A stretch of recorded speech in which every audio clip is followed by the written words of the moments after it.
الحمدللہ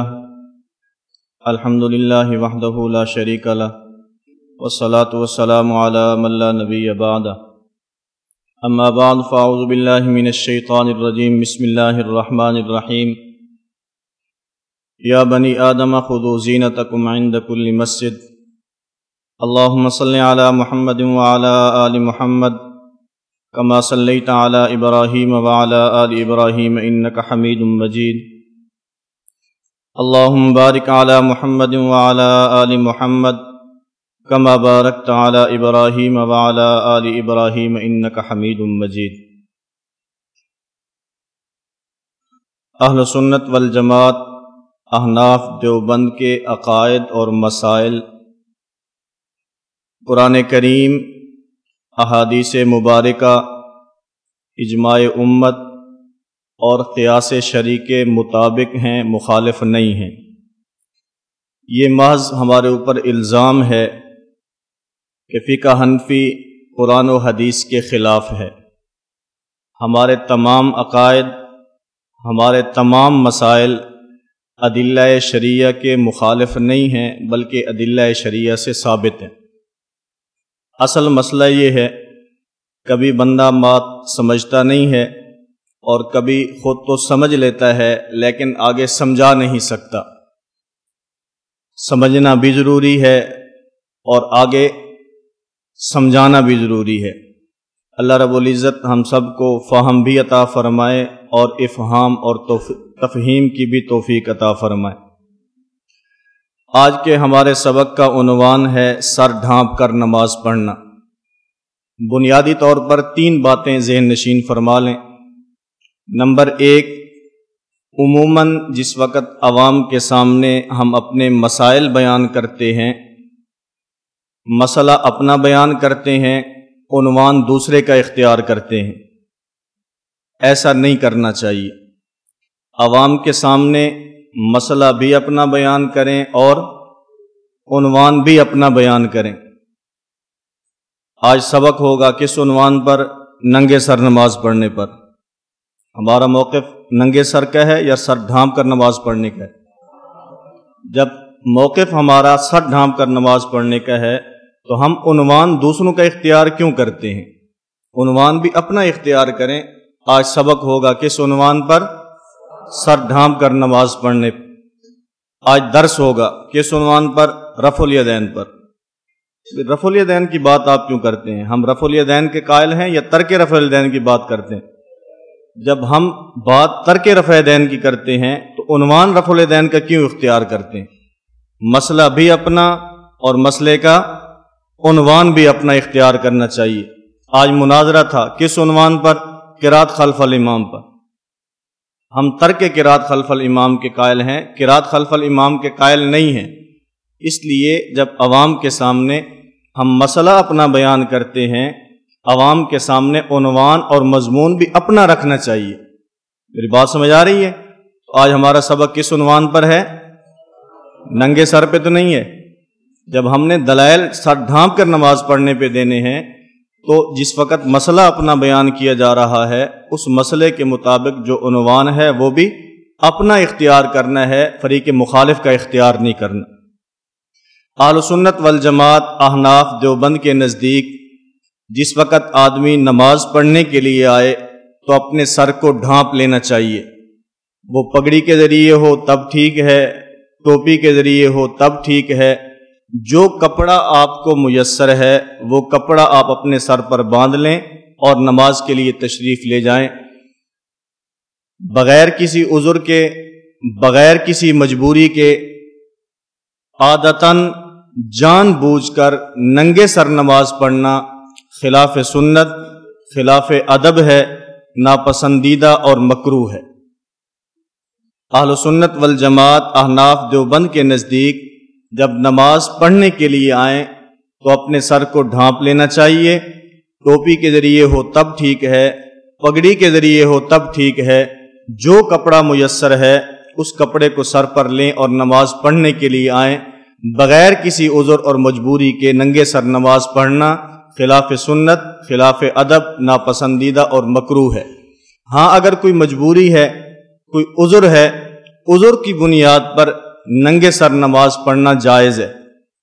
عذر کپڑا موجود نہیں ہے یا کپڑا موجود ہے لیکن کوئی ایسی بیماری ہے، اس بیماری کی وجہ سے آدمی اپنے سر کے اوپر ٹوپی اور پگڑی نہیں رکھ سکتا، تو مجبوری کے اندر تو ننگے سر نماز پڑھنا بھی جائز ہے، لیکن بغیر کسی مجبوری کے ننگے سر نماز پڑھنا یہ خلاف سنت، خلاف ادب، ناپسندیدہ اور مکروہ ہے۔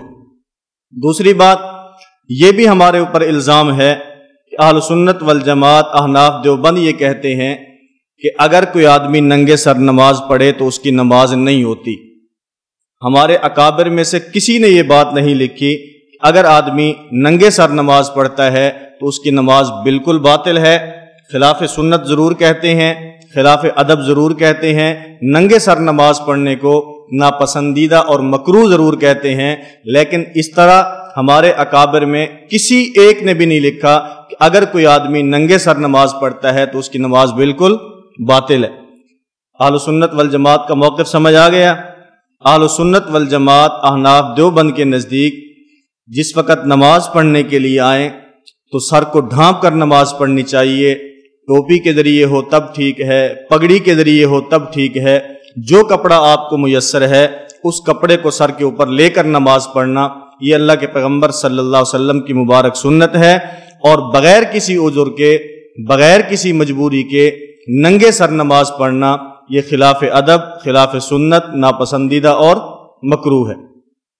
اور اس میں صرف احناف کی بات نہیں ہے بلکہ چاروں مذاہب اس بات پر متفق ہیں، وہ احناف ہوں، مالکیہ ہوں، شوافع ہوں یا حنابلہ ہوں۔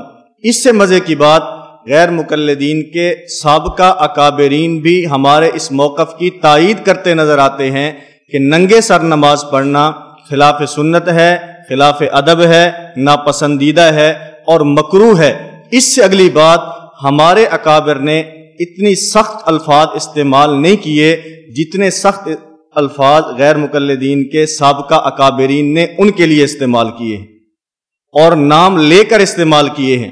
آگے تفصیل میں عبارات آئیں گی، میں آپ حضرات کے سامنے پیش کروں گا کہ کتنے سخت جملے ایسے لوگوں کے بارے میں سابقہ غیر مقلدین اکابر نے تحریر کیے ہیں کہ جو ننگے سر نماز پڑھتے ہیں، ننگے سر نماز پڑھنے کو عادت بنایا ہے۔ اس لیے ہم اہل سنت والجماعت احناف دیوبند یہ کہتے ہیں کہ جس وقت آدمی نماز پڑھنے کے لیے آئے تو ننگے سر نہیں آنا چاہیے بلکہ اپنے سر کو ڈھانپ کر آنا چاہیے۔ موجودہ دور کے غیر مقلدین، ان کا بہت بڑا طبقہ میں بھی دیکھتا ہوں، آپ حضرات بھی دیکھتے ہیں، وہ ننگے سر نماز پڑھتے ہیں۔ صرف یہیں تک نہیں کہ ننگے سر نماز پڑھتے ہیں، اس سے بڑھ کر گھر سے آئیں گے، سر کے اوپر ٹوپی، سر کے اوپر رومال، سر کے اوپر کپڑا موجود ہوگا، اور جس وقت مسجد میں آئیں گے نماز شروع کریں گے اپنی ٹوپی اور رومال کو اتار کر نیچے رکھ دیں گے اور ننگے سر نماز شروع کر دیں گے۔ اس طرز کے اوپر بھی سابقہ غیر مقلدین اکابرین نے سخت قسم کے جملے استعمال کیے ہیں جو تفصیل کے اندر آپ حضرات کے سامنے آئیں گے۔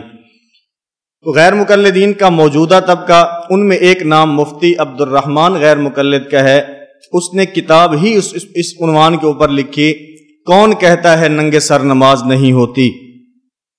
کتاب کا عنوان کون کہتا ہے، جیسے آدمی لڑنے کے لیے نہیں تیار ہوتا، کون کہتا ہے ننگے سر نماز نہیں ہوتی۔ اس کے 3 جملے آپ کی اس فائل کے اندر موجود ہیں، صفحہ 14، صفحہ 15 اور صفحہ 23 سے۔ صفحہ 14 کے اوپر لکھتے ہیں ننگے سر نماز پڑھنا رسول اللہ صلی اللہ علیہ وسلم کی سنت ہے۔ صفحہ 15 کے اوپر لکھتے ہیں حنفی علماء کو ترغیب دیتے ہوئے کہ حنفی علماء کو بھی چاہیے کبھی کبھی ننگے سر جماعت کرایا کریں تاکہ لوگوں کو سنت صحیحہ کا علم ہو جائے۔ اور صفحہ 23 کے اوپر لکھتے ہیں سر ڈھانکنا بھی سنت ہے اور نہ ڈھانکنا بھی سنت ہے۔ پہلی بات، ان کی ان تینوں عبارات میں تضاد ہے۔ پہلے صفحے پر ننگے سر نماز پڑھنا رسول اللہ صلی اللہ علیہ وسلم کی سنت ہے، صفحہ 15 پر گئے حنفی علماء کو چاہیے کبھی کبھی ننگے سر جماعت کرائیں تاکہ لوگوں کو سنتیں۔ اب وہ سنت سے کہاں چلی گئی بات؟ صحیحہ کی طرف۔ صفحہ 14 پر سنت ہے اور صفحہ 15 پر کیا بن گئی؟ وہ سنت صحیحہ بن گئی ہے۔ جب صفحہ 23 تک پہنچے ہیں کہتے ہیں ننگے سر نماز پڑھنا بھی سنت ہے، سر ڈھانک کر نماز پڑھنا بھی سنت ہے۔ بات سمجھ آ رہی ہے؟ اس سے اگلی بات ادب کے ساتھ ایک گزارش ہے، موجودہ طبقہ ننگے سر نماز پڑھنے کو سنت کہتا ہے، سابقہ اکابر سر ڈھانپ کر نماز پڑھنے کو سنت کہتے ہیں۔ ہم کہتے ہیں پہلے گھر بیٹھ کر یہ فیصلہ کرو تمہارے سابقہ اکابر سچے تھے یا تمہارا موجودہ طبقہ سچا ہے۔ ہم کسی پر بلا تحقیق فتویٰ نہیں لگاتے، ہم کسی کے خلاف بلا تحقیق بات نہیں کرتے۔ تم گھر بیٹھ کر فیصلہ کر دو اور ہمیں یہ بتلا دو ہمارے سابقہ اکابر سچے تھے تو موجودہ غلط ہیں، اگر موجودہ سچے ہیں تو ہمارے سابقہ اکابرین نے جو یہ باتیں لکھی ہیں کہ ننگے سر نماز نہیں پڑھنی چاہیے بلکہ سر کو ڈھانپ کر نماز پڑھنی چاہیے، وہ غلط ہیں۔ ہم کسی کو غلط نہیں کہتے، تم گھر بیٹھ کے فیصلہ کرو تمہارا سچا کون ہے، تمہارا جھوٹا کون ہے۔ بات سمجھ آ رہی ہے؟ دوسری بات، بسا اوقات ایک مسئلہ اصولی نہیں ہوتا، ایک مسئلہ اہمیت کا حامل نہیں ہوتا، لیکن ہمارا فریق مخالف اس مسئلے کو اصولی بنا کر پیش کرتا ہے۔ ایک مسئلہ اتنا اہمیت کا حامل نہیں ہوتا جتنا ہمارا فریق مخالف اس کو اہم بنا کر پیش کرتا ہے۔ اگر ایک مسئلہ اصولی نہ ہو لیکن فریق مخالف اس مسئلے کو اصولی بنا کر پیش کرے، جس وقت ہم اس کا دفاع کریں گے، اس کے حق میں دلائل دیں گے تو دلائل کی قوت اور طاقت اسی طرح ہونی چاہیے جس طرح ایک اصولی اور اساسی اور اعتقادی چیز کو ثابت کرنے کے لیے ہوتی ہے۔ آپ لہجہ سخت استعمال نہ کریں، زبان گندی استعمال نہ کریں، آپ شائستہ زبان کے اندر ان سے بات کریں، لیکن دلیل کی قوت اور طاقت ایسی ہونی چاہیے جیسے کہ کسی اصولی اور اساسی چیز کو ثابت کرنے کے لیے ہوتی ہے۔ میں اس کی دو مثالیں آپ حضرات کے سامنے پیش کرتا ہوں۔ نمبر ایک، مسئلہ تقلید۔ تقلید ایک اجتہادی چیز ہے، ایک عملی چیز ہے، اعتقادی چیز نہیں ہے۔ یہی وجہ ہے آپ حضرات مسئلہ تقلید پڑھ رہے ہیں، فائل آپ کے سامنے موجود ہوگی، اس پہ ہم نے مسئلہ تقلید لکھا ہے، عقیدہ تقلید نہیں لکھا۔ کیا خیال ہے، مسئلہ تقلید لکھا ہے یا عقیدہ تقلید لکھا ہے؟ اس کا معنی کہ تقلید ہمارے نزدیک عقیدے کا مسئلہ نہیں ہے، عقیدہ نہیں ہے بلکہ مسئلہ تقلید ہے۔ لیکن ہمارے فریق مخالف منکرین تقلید نے تقلید کو ایک عقیدہ بنا کر پیش کیا ہے، اور یہی وجہ ہے وہ تقلید کو شرک اور مقلد کو مشرک کہتا ہے، تقلید کو شرک کہتا ہے اور مقلد کو مشرک کہتا ہے۔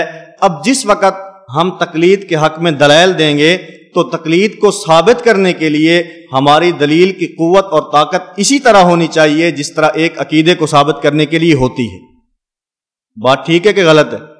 نمبر دو، ہمارے محسن، ہمارے مربی، ہمارے پیر و مرشد استاد جی مولانا محمد الیاس گھمن دامت برکاتہم فرماتے ہیں کہ جس وقت اہل باطل کی طرف سے فضائل اعمال کے اوپر اعتراضات شروع ہوئے تو میں نے فضائل اعمال کا دفاع کیا، فضائل اعمال کے حق کے اندر میں نے دلائل دیے، تو ہمارے اپنے علماء میں سے بعض حضرات نے مجھے فرمایا کہ آپ فضائل اعمال کا دفاع اتنی شد اور مد کے ساتھ کر رہے ہیں، فضائل اعمال ہماری کوئی اصولی، ہماری اساسی، ہماری اعتقادی، ہماری بنیادی کتاب نہیں ہے۔ جب اصولی، اساسی، اعتقادی کتاب نہیں ہے تو آپ اس کے دفاع میں اتنا زور کیوں لگا رہے ہیں؟ جو اس کی باتیں ٹھیک ہیں ان کو مان لینا چاہیے، جو اس کے اندر کمزور باتیں ہیں اس کا اعتراف کرنا چاہیے۔ تو میں نے ان کی خدمت میں یہ گزارش کی، فضائل اعمال اگرچہ ہماری اصولی، اساسی، اعتقادی اور بنیادی کتاب نہیں ہے، لیکن تبلیغی جماعت جو اہل حق کی جماعت ہے اس کی وجہ سے اب یہ کتاب اصولی اور اساسی بن چکی ہے۔ کیوں؟ اس لیے کہ فضائل اعمال کے ساتھ لاکھوں لوگ وابستہ ہیں، ان لاکھوں لوگوں کو دین سے دور کرنے کا آسان ترین طریقہ یہ ہے کہ جس کتاب کے ساتھ وابستہ ہیں اس کتاب کو مجروح کر دو، تو جو اس کے ساتھ لوگ وابستہ ہیں وہ اس کتاب سے دور ہوں گے تو دین سے خود بخود دور ہونا شروع ہو جائیں گے۔ اس لیے اب فضائل اعمال کا دفاع در حقیقت فضائل اعمال کا دفاع نہیں ہے، بلکہ فضائل اعمال کا دفاع در حقیقت تبلیغ کے کام کا دفاع ہے۔ بات سمجھ آ رہی ہے؟ میں بات یہ عرض کر رہا ہوں کہ اگر ایک چیز اصولی اور اساسی نہ ہو لیکن ہمارا مخالف اس کو اصولی اور اساسی بنا کر پیش کرے جس وقت ہم اس کے حق میں دلائل دیں گے، جس وقت ہم اس کو ثابت کریں گے، تو اس وقت ہماری دلیل کی قوت اور طاقت ایسی ہونی چاہیے جیسے کسی اعتقادی چیز کو ثابت کرنے کے لیے ہوتی ہے۔ نمبر 3، اگر ایک چیز نفس الامر میں جائز ہو لیکن وہ چیز باطل کا شعار بن جائے، اس وقت اس کی تردید ایسے ہونی چاہیے جیسا کہ ایک باطل شعار کی تردید ہوتی ہے۔ اس کی چند ایک مثالیں آپ حضرات کے سامنے پیش کرتا ہوں۔ پہلی مثال، کالے رنگ کا کپڑا پہننا ناجائز نہیں ہے، استعمال کریں تو جائز ہے، لیکن اس وقت کالے رنگ کا کپڑا یہ مخصوص قسم کے اہل باطل کا شعار بن چکا ہے، لہذا اس لیے ہم کہتے ہیں کہ خصوصاً محرم کے دنوں میں اور عموماً ویسے خصوصاً علماء کرام کو کالے رنگ کا کپڑا استعمال نہیں کرنا چاہیے بلکہ سفید رنگ کا کپڑا استعمال کرنا چاہیے۔ کیوں؟ اس لیے کہ کالے رنگ کا کپڑا یہ اہل باطل کا شعار بن چکا ہے۔ نمبر 2، سبز رنگ کی پگڑی پہننا، سبز رنگ کی پگڑی باندھنا یہ شرعاً ناجائز اور حرام نہیں ہے، جائز ہے، ثابت ہے، لیکن اس وقت اہل باطل میں سے ایک مخصوص طبقے کا سبز رنگ کی پگڑی پہننا یہ شعار بن چکا ہے۔ آپ نے سفید کپڑے پہنے ہوں، سر کے اوپر آپ نے سبز رنگ کی پگڑی پہنی ہو، آپ بازار میں جائیں گے، لوگ آپ کو اہل حق نہیں بلکہ اہل باطل سمجھیں گے۔ اس لیے اگرچہ نفس الامر میں سبز رنگ کی پگڑی پہننا جائز بھی ہو، اس کے باوجود خصوصاً علماء کرام کو عملی طور پر اس سے بچنا چاہیے، اس سے گریز کرنا چاہیے۔ نمبر 3، تیسری مثال سمجھیں، پگڑی ہم نے باندھنی ہے، اس پگڑی کے باندھنے کا سٹائل کیسا ہونا چاہیے؟ 3 قسم کے سٹائل ایسے ہیں جو اس وقت باطل کا شعار بن چکے ہیں۔ نمبر 1، سکھ پگڑی باندھتے ہیں اور مخصوص سٹائل سے باندھتے ہیں۔ اب آدمی کی داڑھی بھی لمبی ہو اور سکھوں کے سٹائل پر اس نے پگڑی باندھی ہو، جس وقت یہ بازار میں جائے گا لوگ اس کو مسلمان نہیں بلکہ سکھ سمجھیں گے۔ اسی طرح روافض کے جو ذاکرین ہیں وہ پگڑی باندھتے ہیں اور مخصوص سٹائل سے باندھتے ہیں۔ اگر ہم نے اس طرز کے اوپر پگڑی باندھی اور ہم عوامی اجتماع کے اندر گئے تو لوگ ہمیں اہل حق نہیں بلکہ اہل باطل سمجھیں گے، ہمیں مسلمان نہیں بلکہ روافض سمجھیں گے۔ اس لیے علماء کرام کو خصوصاً اس سے عملی طور کے اوپر گریز کرنا چاہیے اور اس سے بچنا چاہیے۔ اسی طرح تیسرا سٹائل، سیفی حضرات فرقہ سیفیہ والے پگڑی باندھتے ہیں اور مخصوص سٹائل سے باندھتے ہیں۔ اب اگر ہم نے اس طرز کے اوپر پگڑی باندھی، لوگ ہمیں اہل سنت والجماعت نہیں سمجھیں گے بلکہ فرقہ سیفیہ والا سمجھیں گے۔ اس لیے علماء کرام کو اس باطل شعار کی تردید عملاً کرنی چاہیے۔ تو اس لیے اگر ایک چیز نفس الامر میں جائز بھی ہو لیکن اگر وہ باطل کا شعار بن جائے تو پھر اس کی عملی تردید ضروری ہے۔ اسی طرح دور حاضر کے اندر غیر مقلدین نے ننگے سر پھرنے کو اپنا شعار بنایا ہے، ننگے سر نماز پڑھنے کو اپنا شعار بنایا ہے۔ اس لیے ہمیں چاہیے کہ عملی طور کے اوپر اس سے گریز کریں۔ اگر بازار میں جائیں پھر بھی سر کے اوپر ٹوپی اور پگڑی لینی چاہیے، اور اگر نماز پڑھنے کے لیے آئیں تو پھر بھی سر کے اوپر ٹوپی اور پگڑی لینی چاہیے۔ اس لیے ہم اہل سنت والجماعت احناف دیوبند یہ کہتے ہیں کہ جس وقت آدمی نماز پڑھنے کے لیے آئے تو ننگے سر نہیں آنا چاہیے بلکہ اپنے سر کو ڈھانپ کر آنا چاہیے، الا یہ کہ کوئی مجبوری ہے، کوئی عذر ہے، کپڑا موجود نہیں ہے، سر کے اوپر کوئی ایسی بیماری ہے جس کی وجہ سے سر کے اوپر ٹوپی اور پگڑی نہیں رکھی جا سکتی تو مجبوری ہے، مجبوری کی حالت میں ننگے سر بھی جائز ہے۔ لیکن عادت بنا لینا اور جان بوجھ کر ننگے سر نماز پڑھنا یہ خلاف سنت ہے، خلاف ادب ہے، ناپسندیدہ ہے اور مکروہ ہے۔ دلائل کی بات کریں، اہل سنت والجماعت کی دلیل نمبر 1، قرآن کریم سورۃ الاعراف میں اللہ رب العزت ارشاد فرماتے ہیں، یا بنی آدم خذوا زینتکم عند کل مسجد، اے بنی آدم نماز کے وقت زینت اختیار کرو، نماز کے وقت زینت اختیار کرو۔ زینت اختیار کرنے کا اللہ رب العزت نے حکم ارشاد فرمایا۔ اس زینت سے مراد کیا ہے؟ اس میں حنبلی عالم علامہ ابن تیمیہ رحمہ اللہ فرماتے ہیں، اللہ رب العزت نے جو یہ زینت اختیار کرنے کا حکم دیا، یہ زینت اختیار کرنا یہ ستر عورت سے زائد حکم ہے۔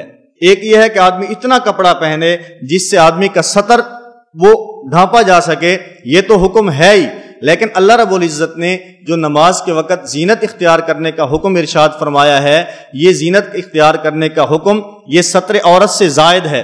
اس کا معنی امام ابو الحسن تمیمی فرماتے ہیں، اس کا معنی یہ ہے کہ آدمی جس وقت نماز پڑھنے کے لیے آئے تو اس کو چاہیے کہ اپنے سر کے اوپر ٹوپی یا پگڑی رکھ کر آئے۔ فرماتے ہیں کہ اگر کوئی آدمی ایک کپڑے کے اندر نماز پڑھتا ہے یجزیو، یہ کافی ہے، نماز ہو جائے گی۔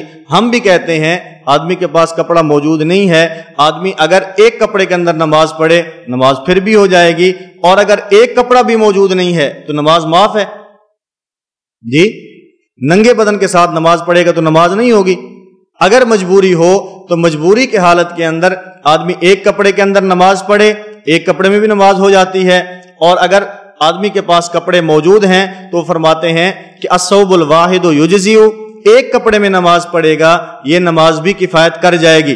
والثوبان احسن، اور اگر دو کپڑوں میں نماز پڑھے یہ بہت اچھا ہے۔ والاربع اکمل، اگر کوئی آدمی چار کپڑوں کے اندر نماز پڑھتا ہے تو یہ کامل اور مکمل لباس ہے۔ وہ چار کپڑے کون سے ہیں؟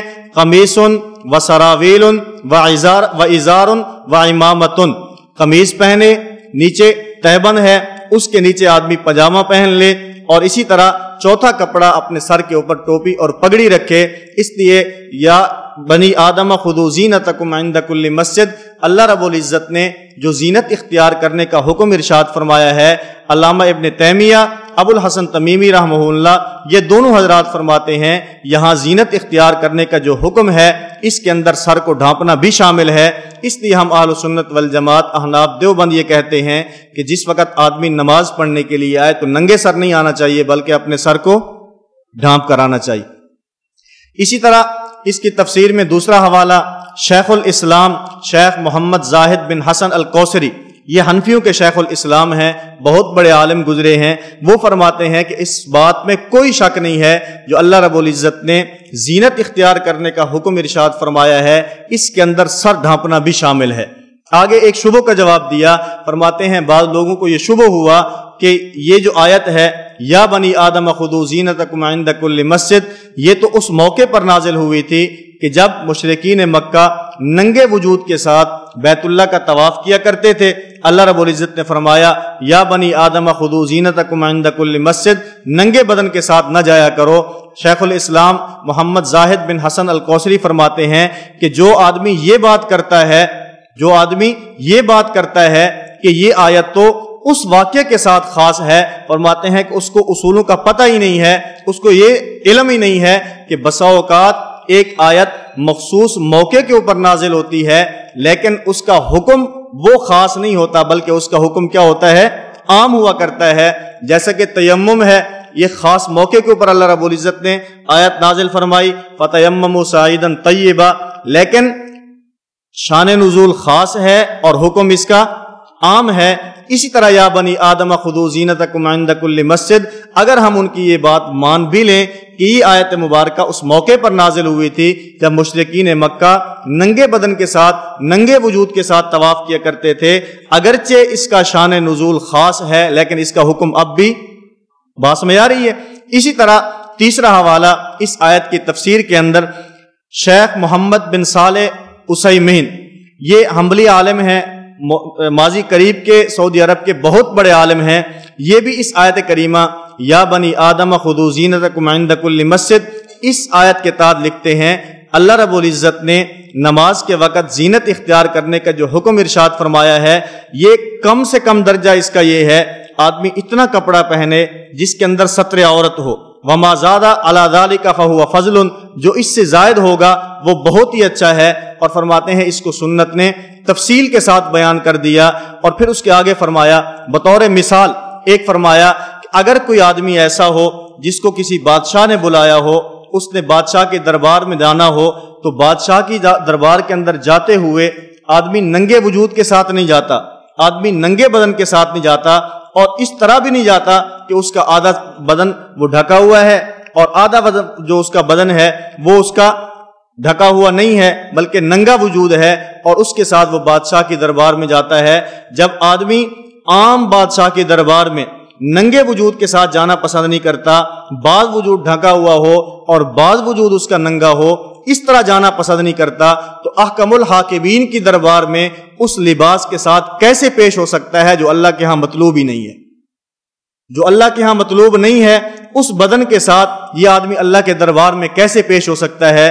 آگے بطور دلیل حضرت عبداللہ ابن عمر رضی اللہ تعالیٰ عنہما کا واقعہ بیان فرمایا کہ حضرت عبداللہ ابن عمر رضی اللہ تعالیٰ عنہما نے اپنے غلام نافع کو دیکھا ننگے سر کے ساتھ وہ نماز پڑھ رہے تھے۔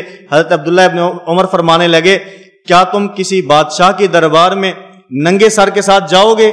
اس بات کو پسند کرو گے کہ میں ننگے سر کے ساتھ کسی بادشاہ کے دربار میں جاؤں؟ تو نافع فرمانے لگے نہیں، میں اس بات کو پسند نہیں کرتا کہ میں ننگے سر کے ساتھ کسی بادشاہ کے دربار میں جاؤں۔ تو حضرت عبداللہ ابن عمر فرمانے لگے فَاللَّهُ أَحَقُّ أَن تَتَجَمَّلَ لَهُ، اللہ رب العزت اس بات کے زیادہ مستحق ہیں کہ اللہ کے دربار میں جس وقت آئیں تو خوبصورت لباس پہن کر آئیں۔ بات سمجھ آ رہی ہے؟ اس لیے ہم اہل سنت والجماعت احناف دیوبند یہ کہتے ہیں کہ جس وقت آدمی نماز پڑھنے کے لیے آئے تو ننگے سر نہ آئے بلکہ اپنے سر کو ڈھانپ کر آنا چاہیے، اور سر کو ڈھانپ کر نماز پڑھنا یہ نبی پاک صلی اللہ علیہ وسلم کی مبارک سنت ہے۔ اس سے ایک اور مسئلہ بھی حل ہو جاتا ہے۔ عمومی طور کے اوپر لوگ یہ سوال کرتے ہیں کہ عام مساجد میں جو ٹوپیاں رکھی جاتی ہیں، ربڑ کی بنی ہوئی ٹوپی ہے، اسی طرح کھجور کے پتے کی بنی ہوئی ٹوپی ہوتی ہے، وہ مسجد کے اندر پڑی ہوتی ہے، کیا اس کو پہن کر نماز پڑھنا جائز ہے؟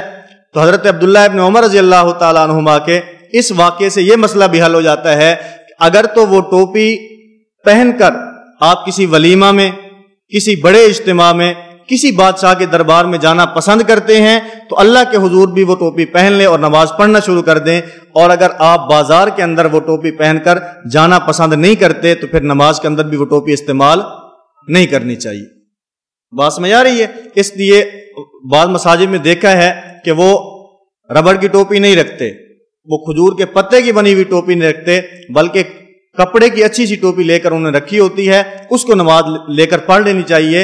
اور اس سے ایک اور مسئلہ کہ جو ربڑ کی ٹوپی ہے، جو کھجور کے پتے کی بنی ہوئی ٹوپی ہے، آپ مسجد میں رکھیں گے، لوگوں کو پتہ ہے کہ مسجد کے اندر ٹوپی موجود ہے، وہ گھر سے ننگے سر آئیں گے اور وہی ٹوپی لے کر نماز پڑھیں گے، اس لیے مساجد کے اندر اس طرح کی ٹوپیاں نہیں رکھنی چاہیے۔ بات ٹھیک ہے؟ چلیں نمبر 2، اسی طرح اس آیت کی تفسیر میں جس طرح میں نے شروع میں یہ بات عرض کی کہ صرف مذاہب اربعہ نہیں بلکہ غیر مقلدین کے سابقہ اکابرین بھی ہمارے اس موقف کی تائید کرتے نظر آتے ہیں۔ ان کے 2 حوالہ جات اسی آیت کی تفسیر کے اندر موجود ہیں۔ پہلے عالم شیخ الکل فی الکل میاں نذیر حسین دہلوی، شیخ الکل فی الکل میاں نذیر حسین دہلوی۔ عجیب بات ہے، اگر ہم امام صاحب امام اعظم ابو حنیفہ رحمہ اللہ کو امام اعظم کہتے ہیں تو ہمارے اوپر فتویٰ لگاتے ہیں کہ امام اعظم تو محمد الرسول اللہ ہیں صلی اللہ علیہ وسلم، اور تم ابو حنیفہ کو امام اعظم کہہ کے ابو حنیفہ کو رسول اللہ صلی اللہ علیہ وسلم کے سامنے کھڑا کرتے ہو، اس لیے تم مشرک ہو۔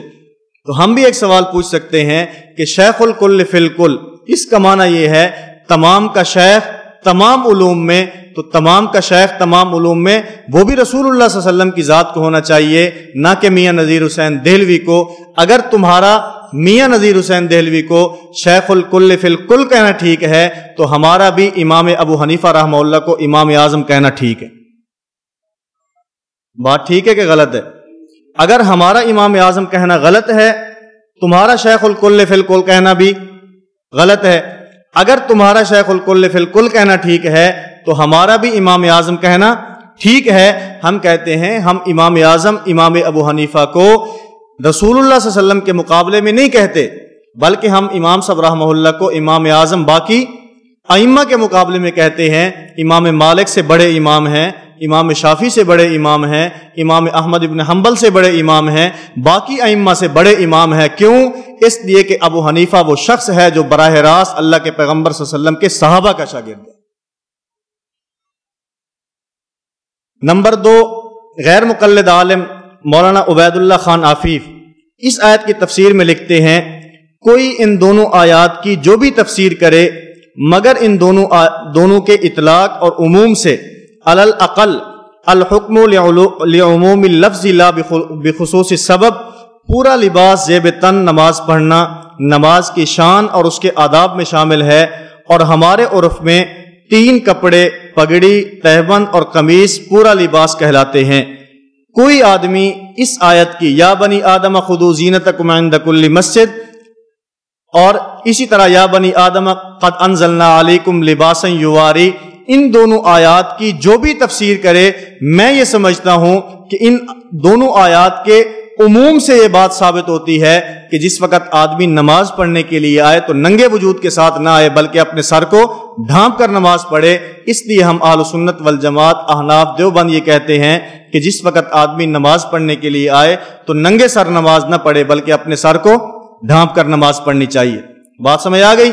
پہلی دلیل قرآن کریم کی آیت یا بنی آدم خذوا زینتکم عند کل مسجد، اس آیت کی تفسیر میں حنبلی علماء، حنفی علماء اور غیر مقلدین کے سابقہ علماء، تمام کے تمام علماء اس بات پر متفق نظر آتے ہیں کہ اللہ رب العزت نے جو زینت اختیار کرنے کا حکم ارشاد فرمایا ہے، یہ زینت اختیار کرنا جہاں پر خوبصورت لباس پہننا باقی لباس کو شامل ہے، وہاں پر سر ڈھانکنے کو بھی شامل ہے۔ دلیل نمبر 2 حضرت وائل ابن حجر رضی اللہ تعالیٰ عنہ سے روایت ہے، رأیت النبی صلی اللہ علیہ وسلم واصحابہ فی الشتاء فرأیتہم فی البرانس والاکسیۃ وایدیہم فیہا، المعجم الکبیر للطبرانی میں روایت موجود ہے۔ حضرت وائل ابن حجر فرماتے ہیں میں اللہ کے پیغمبر صلی اللہ علیہ وسلم کی خدمت میں حاضر ہوا، میں نے اللہ کے پیغمبر اور اللہ کے پیغمبر صلی اللہ علیہ وسلم کے صحابہ کو نماز پڑھتے ہوئے دیکھا، اور اللہ کے پیغمبر صلی اللہ علیہ وسلم اور اللہ کے پیغمبر صلی اللہ علیہ وسلم کے جو صحابہ تھے انہوں نے اس وقت ٹوپیاں پہنی ہوئی تھیں اور چادریں پہنی ہوئی تھیں، ٹوپی اور چادر پہن کر نماز پڑھ رہے تھے۔ اس لیے ہم اہل سنت والجماعت احناف دیوبند یہ کہتے ہیں کہ جس وقت آدمی نماز پڑھنے کے لیے آئے تو اس وقت ننگے سر نماز نہ پڑھے بلکہ اپنے سر کو ڈھانپ کر نماز پڑھنی چاہیے۔ اسی طرح حضرت فلتان بن عاصم جرمی، ان سے روایت ہے، وہ فرماتے ہیں اتیت النبی صلی اللہ علیہ وسلم فرأیتہم یصلون فی الاکسیہ والبرانس وایدیہم فیہا من البرد، میں اللہ کے پیغمبر صلی اللہ علیہ وسلم کی خدمت میں حاضر ہوا، میں نے اللہ کے پیغمبر صلی اللہ علیہ وسلم اور اللہ کے پیغمبر صلی اللہ علیہ وسلم کے صحابہ کو نماز پڑھتے ہوئے دیکھا، سردی کا موسم تھا اور انہوں نے ٹوپیاں اور چادریں لی ہوئی ہیں، ٹوپیاں اور چادریں لے کر نماز پڑھ رہے ہیں۔ اس لیے ہم اہل سنت والجماعت احناف دیوبند یہ کہتے ہیں کہ جس وقت آدمی نماز پڑھنے کے لیے آئے تو ننگے سر نماز نہ پڑھے بلکہ اپنے سر کو ڈھانپ کر نماز پڑھنی چاہیے۔ دلیل نمبر 4 حضرت انس بن مالک رضی اللہ تعالی عنہ سے روایت ہے، کان رسول اللہ صلی اللہ علیہ وسلم یکسر دہن راسہ وتسریح لحیتہ ویکسر القناء حتی کأن ثوبہ ثوب زیات، شمائل ترمذی کے اندر روایت موجود ہے۔ حضرت انس رضی اللہ تعالی عنہ فرماتے ہیں رسول اللہ صلی اللہ علیہ وسلم 3 کام کثرت کے ساتھ فرماتے تھے۔ نمبر 1 اپنے سر مبارک کے اوپر تیل کثرت سے لگایا کرتے تھے۔ نمبر 2 اپنی داڑھی مبارک کو صاف کرا کیا کرتے تھے، داڑھی کے اوپر کنگا پھیرا کرتے تھے، داڑھی کو پانی سے صاف کیا کرتے تھے۔ اور نمبر 3 ویکسر القناء، اللہ کے پیغمبر صلی اللہ علیہ وسلم اپنے سر کو کثرت کے ساتھ ڈھانپتے تھے، حتیٰ کہ کأن ثوبہ ثوب زیات، اللہ کے پیغمبر صلی اللہ علیہ وسلم اتنی کثرت کے ساتھ کپڑا استعمال فرماتے تھے، رسول اللہ صلی اللہ علیہ وسلم کا سر کا کپڑا ایسے محسوس ہوتا تھا جیسے کسی زیات کا، جیسے کسی تیل میں کام کرنے والے کا کپڑا ہوتا ہے۔ جس وقت آدمی تیل کا کاروبار کرے تو اس کے کپڑے ہر وقت تیل سے بھرے ہوتے ہیں، تیل سے رنگے ہوتے ہیں۔ اللہ کے پیغمبر صلی اللہ علیہ وسلم بھی اتنی کثرت کے ساتھ کپڑا استعمال فرماتے تھے کہ رسول اللہ صلی اللہ علیہ وسلم کا کپڑا ایسے ہوتا تھا جیسے کسی زیات کا کپڑا ہوتا ہے۔ اس لیے ہم اہل سنت والجماعت احناف دیوبند یہ کہتے ہیں کہ جس وقت آدمی نماز پڑھنے کے لیے آئے تو ننگے سر نماز نہ پڑھے بلکہ اپنے سر کو ڈھانپ کر نماز پڑھنی چاہیے۔ وقت تھوڑا ہے، میں آپ حضرات کے سامنے ان روایات کے اوپر تفصیل سے بات نہیں کر رہا، صرف اشارہ کر رہا ہوں اس بات کی طرف کہ ان تمام روایات سے یہ بات ثابت ہوتی ہے کہ جس وقت آدمی نماز پڑھنے کے لیے آئے تو ننگے سر نماز نہ پڑھے بلکہ اپنے سر کو ڈھانپ کر نماز پڑھنی چاہیے۔ 4 روایات میں نے آپ حضرات کے سامنے پیش کر دی، حضرت وائل ابن حجر سے، حضرت فلتان بن عاصم جرمی سے، حضرت انس بن مالک سے، اور اسی طرح آگے حضرت سہل بن سعد سے روایت ہے، حضرت علی المرتضیٰ سے روایت ہے، حضرت عبادہ بن صامت سے روایت ہے ہے۔ ان تمام روایات کا خلاصہ یہ ہے کہ اللہ کے پیغمبر صلی اللہ علیہ وسلم صلی اللہ علیہ وسلم کے صحابہ کرام جس وقت نماز پڑھتے تھے تو ننگے سر نماز نہیں پڑھتے تھے بلکہ سر کو ڈھانپ کر نماز پڑھتے تھے۔ اس لیے ہم اہل سنت والجماعت احناف دیوبند بھی یہ کہتے ہیں کہ جس وقت آدمی نماز پڑھنے کے لیے آئے تو ننگے سر نماز نہ پڑھے بلکہ اپنے سر کو ڈھانپ کر نماز پڑھنی چاہیے۔ اسی طرح تابعین میں امام حسن بصری رحمہ اللہ فرماتے ہیں کان القوم یسجدون علی الامامۃ والقلنسوۃ ویداہ فی کمہ، کہ میں نے جماعت صحابہ کو نماز پڑھتے ہوئے دیکھا یسجدون علی الامامۃ والقلنسوۃ، جس وقت صحابہ کرام نماز پڑھتے تھے اس وقت ان کے سر کے اوپر ٹوپیاں اور پگڑیاں موجود ہوتی تھیں۔ اس لیے ہم یہ کہتے ہیں کہ جس وقت آدمی نماز پڑھنے کے لیے آئے تو ننگے سر نماز نہ پڑھے بلکہ سر کو ڈھانپ کر نماز پڑھنی چاہیے۔ اسی طرح اگلا حوالہ تبع تابعین کا موجود ہے، رأیت الاسود یصلی فی برنس طیالسہ یسجد فیہ ورأیت عبد الرحمن یعنی ابن یزید یصلی فی برنس شامی یسجد فیہ۔ مصنف ابن ابی شیبہ کے اندر روایت موجود ہے کہ حضرت عبداللہ فرماتے ہیں میں نے حضرت اسود کو اور عبد الرحمن ابن یزید کو نماز پڑھتے ہوئے دیکھا تو اس وقت انہوں نے اپنے سر کے اوپر ٹوپی رکھی ہوئی تھی۔ اس لیے ہم اہل سنت والجماعت یہ کہتے ہیں کہ جس وقت آدمی نماز پڑھنے کے لیے آئے تو اس وقت ننگے سر نماز نہ پڑھے بلکہ اپنے سر کو ڈھانپ کر نماز پڑھنی چاہیے۔ دلائل میں قرآن کریم کی آیت، اس کے تفسیر میں حنبلی علماء، حنفی علماء، غیر مقلدین کے سابقہ علماء اس بات پر متفق نظر آتے ہیں کہ ننگے سر نماز نہیں پڑھنی چاہیے بلکہ سر کو ڈھانپ کر نماز پڑھنی چاہیے۔ اسی طرح جب احادیث کی طرف آتے ہیں اللہ کے پیغمبر صلی اللہ علیہ وسلم کا عمل، اللہ کے پیغمبر صلی اللہ علیہ وسلم کے صحابہ کا عمل، تابعین کا عمل اور تبع تابعین کا عمل ہمیں اس بات پر متفق نظر آتا ہے کہ جس وقت آدمی نماز پڑھنے کے لیے آئے تو ننگے سر نماز نہ پڑھے بلکہ سر کو ڈھانپ کر نماز پڑھے۔ اس لیے ہم اہل سنت والجماعت احناف دیوبند بھی یہ کہتے ہیں کہ جس وقت آدمی نماز پڑھنے کے لیے آئے اس وقت ننگے سر نماز نہ پڑھے بلکہ سر کو ڈھانپ کر نماز پڑھنی چاہیے۔ اور میں نے شروع میں عرض کیا کہ اس میں احناف اکیلے نہیں ہیں بلکہ مذاہب اربع اس بات کے اوپر متفق ہیں کہ آدمی کو ننگے سر نماز نہیں پڑھنی چاہیے بلکہ سر کو ڈھانپ کر نماز پڑھنی چاہیے۔ ایک ایک حوالہ اس کا دیکھ لیں۔ مذاہب اربع میں پہلا حوالہ مذہب حنفی والمستحب ان یصلی فی ثلاثۃ ثیاب من احسن ثیابہ قمیص و ازار و عمامۃ، جب آدمی نماز پڑھے تو 3 کپڑے پہنے، قمیص بھی پہنے، شلوار بھی پہنے اور اپنے سر کے اوپر پگڑی بھی رکھے۔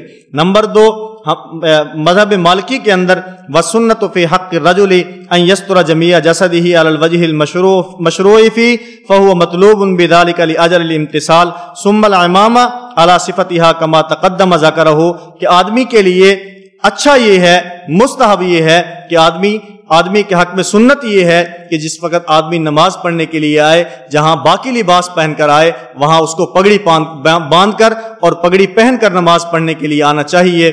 اس لیے ہم اہل سنت والجماعت احناف دیوبند بھی یہ کہتے ہیں کہ جس وقت آدمی نماز پڑھنے کے لیے آئے اس وقت ننگے سر نہ آئے بلکہ اپنے سر کو ڈھانپ کر نماز پڑھنی چاہیے۔ اسی طرح مذہب شافعی کے اندر قال اصحابنا یستحب ان یصلی الرجل فی احسن ثیابہ المتیسر له ویتقمص ویتعمم، جس وقت آدمی نماز پڑھنے کے لیے آئے تو ہم شفافی حضرات یہ کہتے ہیں خوبصورت لباس جو اس کو میسر ہے وہ لباس پہن کر آنا چاہیے، قمیص بھی پہنے اور پگڑی بھی باندھے۔ اس لیے مذہب شافعیہ کے اندر بھی یہ ہے کہ آدمی جس وقت نماز پڑھنے کے لیے آئے تو ننگے سر نہ آئے بلکہ اپنے سر کو ڈھانپ کر آنا چاہیے۔ اس لیے ہم اہل سنت والجماعت احناف دیوبند بھی یہ کہتے ہیں کہ جس وقت آدمی نماز پڑھنے کے لیے آئے تو ننگے سر نہیں آنا چاہیے بلکہ اپنے سر کو ڈھانپ کر آنا چاہیے۔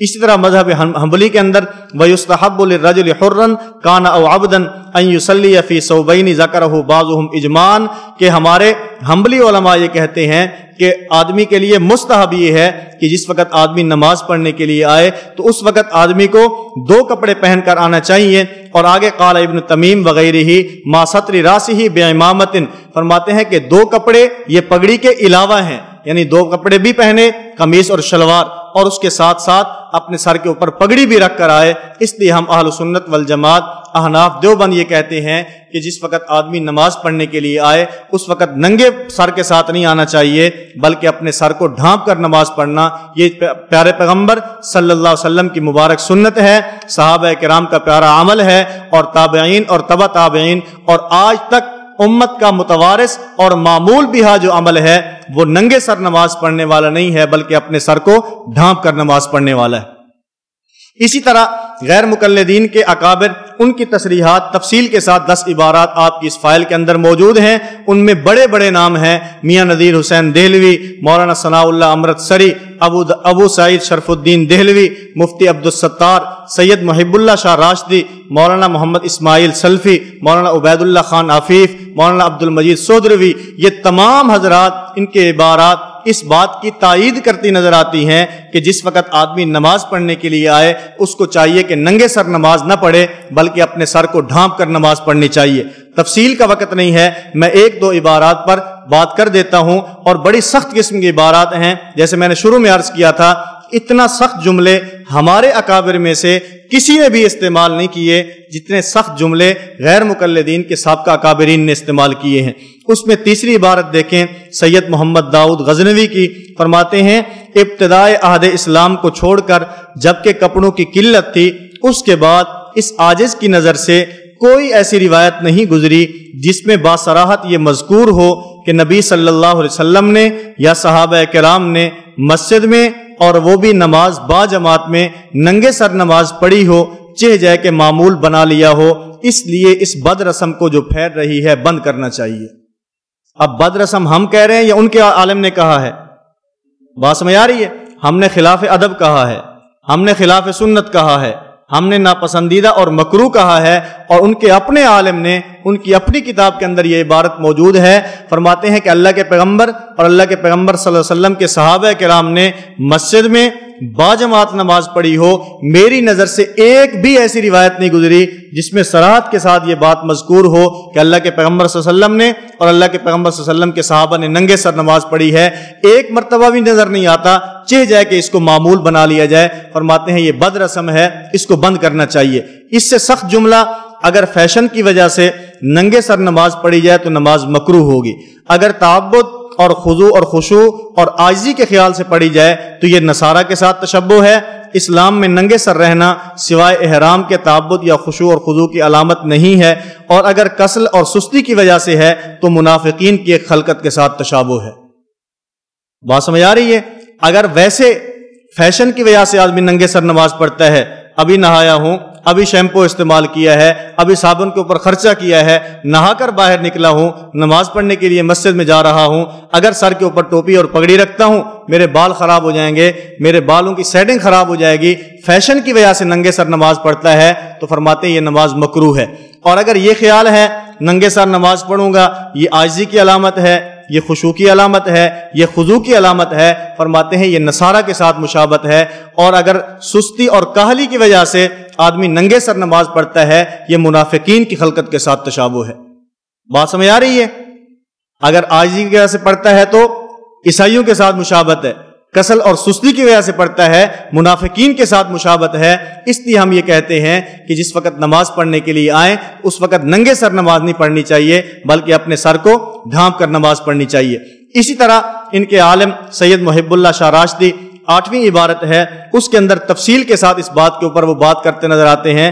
عبارت دیکھ لیں، فرماتے ہیں کہ یہ کہنا کہ سر ڈھانپنے پر پسندیدہ ہونے کا حکم نہیں لگایا جا سکتا، اس سے راکم الحروف کو اختلاف احادیث کے تتبع سے معلوم ہوتا ہے کہ اکثر اور بیشتر اوقات آن حضرت صلی اللہ علیہ وسلم اور صحابہ کرام سر پر امامہ باندھے رہتے یا ٹوپیاں ہوتی تھیں، اور راکم الحروف کے علم کے حد تک سوائے حج اور عمرہ کوئی ایسی صحیح حدیث دیکھنے میں نہیں آئی جس میں یہ ہو کہ آن حضرت صلی اللہ علیہ وسلم ننگے سر گھومتے پھرتے تھے، یا کبھی سر مبارک پر امامہ وغیرہ تھا لیکن مسجد میں آ کر امامہ وغیرہ اتار کر رکھ لیا اور ننگے سر نماز شروع کر دی۔